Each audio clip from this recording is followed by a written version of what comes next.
So ఈ Friday release అయిన 'Sabari' movie గురించి ఈరోజు మాట్లాడుకుందాం. సో 'శబరి' మూవీ గురించి చెప్పాల్సి వస్తే వరలక్ష్మి శరత్ కుమార్ గారు అంటే లైక్ ఏ మూవీ చేసినా కానీ ఏ ఆవిడ మీద స్టోరీ అంటే లైక్ హీరోకి ఎంత ఇంపార్టెన్స్ ఉంటుందో ఆవిడకి కూడా అంతే ఇంపార్టెన్స్ ఉన్న రోల్స్ అయితే చూస్ చేసుకుంటారనమాట.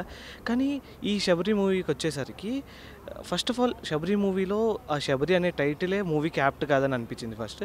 సో ఎందుకంటే టైటిల్ జస్టిఫికేషన్ అనేది ఎక్కడ చూపించలేదు డైరెక్టర్. అండ్ వరలక్ష్మి శరత్ కుమార్ గారి పర్ఫార్మెన్స్ అయితే పీక్స్. మనం ఇంకొంచెం అంటే ఆవిడ మూవీ కాబట్టి ఇంకా బాగా ఏదో ఎక్స్పెక్ట్ చేసి అయితే వెళ్తాము. బట్ అంత ఎక్స్పెక్టేషన్ యాక్షన్ అయితే మూవీలో అయితే ఏం లేదు. బట్ స్టోరీ మొత్తం ఒక పాప గురించి నడుస్తూ ఉంటుంది అనమాట.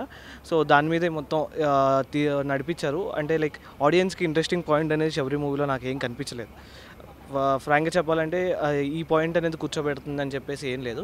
బట్ ఏదైతే స్టోరీ లైన్ ఉందో mother sentiment and mother daughter sentiment and పాప మీద మూవీ వెళ్తూ ఉంటుంది అనమాట.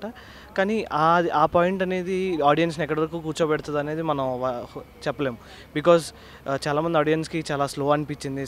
చాలా ఎందుకు ఇంత స్లోగా నరేట్ చేస్తున్నారు అనిపించింది.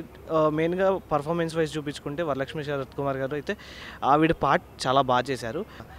శశాంక్ క్యారెక్టర్ ఒక అడ్వకేట్ క్యారెక్టర్, దాన్ని కూడా అంత బాగా యూజ్ చేసుకోవాలని అనిపించింది. సో ఈ వీకెండ్కి ఆడియన్స్ వన్ టైం వాచబుల్ అని చెప్పొచ్చు 'శబరి' మూవీ అయితే. ఓన్లీ ఫర్ వరలక్ష్మి శరత్ కుమార్ గారి గురించి మూవీ చూడొచ్చు.